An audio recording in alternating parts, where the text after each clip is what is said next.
Sveiki, esu Domantas, dirbu duomenų analitiko Avia Solutions Group įmonėje.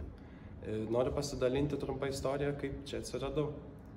Taigi, kaip ir turbūt daugumas studentų po studijų nežino, į kurią sritį nori koncentruotis, kadangi universitete yra labai daug dalykų, kuriuos turi išmokti ir nežinai, kuri niša turbūt yra tavo. Bet aš būtent pasirinkęs duomenų analitiko kelią, jau savo pirmais darbo metais susidūriau su tuo, kad šiek tiek trūko praktinių žinių šioje srityje. Ir būtent iš to natūraliai viskas sekė, jog ieškojau tų kompetencijų kažkur kitur pasitobulinti. Ir to pasekoje radau DET Academy mokymus su Rolandu Rimkevičium. Ir manau, kad tik šių kursų dėka atradau naujus tuos gerus know-how ir gerus problemų sprendimo būdus savo srityje.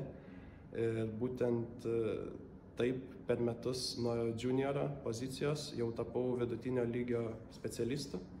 Ir dabar realiai kuriu pridėtinę vertę ne tik savo kaip asmeniškai specialistui, bet ir savo įmonei bei visiems kolegoms aplink save patį.